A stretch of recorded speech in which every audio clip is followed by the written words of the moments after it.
जब भी हम कहीं पर आरसीसी स्लैब की कास्टिंग करते हैं, आरसीसी स्लैब की कास्टिंग करने के बाद में हमें स्लैब में सीपेज या फिर वाटर का मॉइस्चर दिखाई देता है। इसके क्या कारण होते हैं और इसके क्या रीज़न होते हैं, तो गाइस आज हम इस टॉपिक के ऊपर डिस्कस करने वाले हैं। जब भी हम कहीं पर आरसीसी स्लैब की कास्टिंग करते हैं, आरसीसी स्लैब की कास्टिंग करने के बाद में जो शटरिंग होती है, शटरिंग को हम 15 दिन या 20 दिन बाद में रिमूव करते हैं। शटरिंग को ओपन करने के बाद में हमें आरसीसी स्लैब में कहीं पर मॉइस्चर या फिर सीपेज दिखाई देता है, तो हमें उसे तुरंत ही रिपेयर करना चाहिए। अगर हम मॉइस्चर या फिर सीपेज को तुरंत ही रिपेयर नहीं करते हैं तो हमारा जो स्टील होता है, स्टील में कोरोजन और लगता है, जिससे हमारी आरसीसी स्लैब वीक होती है और उसकी लाइफ कम होती है।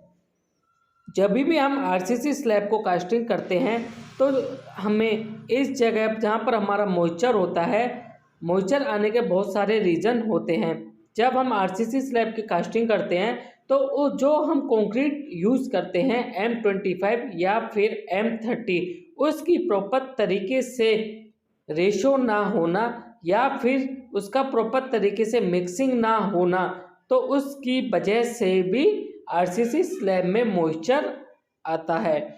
या फिर जब हम आरसीसी स्लैब की कास्टिंग करते समय हम वाइब्रेटर का यूज़ करते हैं, तो वाइब्रेटर का यूज़ इसलिए हम करते हैं, जो हमारे कंक्रीट में वॉइड्स या फिर जो एयर होते हैं, तो कंक्रीट का वाइब्रेटर कंक्रीट में से वॉइड्स और एयर्स को निकालते हैं, तो वॉइड्स को निकालते हैं।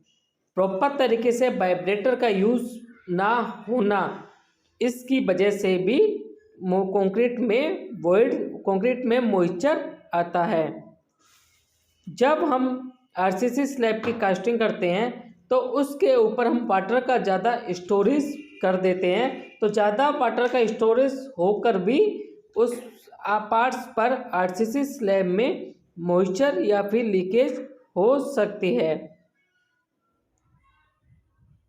जब हम आरसीसी स्लैब की कास्टिंग करते हैं, आरसीसी स्लैब की कास्टिंग करने के बाद में हम उस जिस पार्ट्स कभी कभी हम उस पार्ट्स पे ज़्यादा लोड रख देते हैं। ज़्यादा लोड होने की वजह से उस आरसीसी कंक्रीट में क्रैक्स जनरेट हो जाते हैं। क्रैक्स जनरेट होने की वजह से उस पार्ट्स पर भी लीकेज या फिर सीपेज हो सकती है।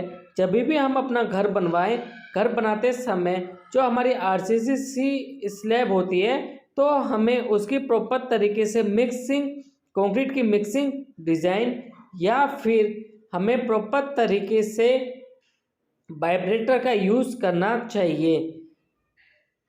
तो गाइस, अगर आप अपना घर बनवा रहे हो या फिर आप कहीं पे कंस्ट्रक्शन का वर्क करवा रहे हो, तो हमें इन बातों का ध्यान रखना चाहिए। अगर आपको मेरी वीडियो अच्छी लगी हो, चैनल को सब्सक्राइब करें, वीडियो को ज़्यादा से ज़्यादा शेयर करें ताकि इन्फॉर्मेशन वीडियो आपको मिल सके।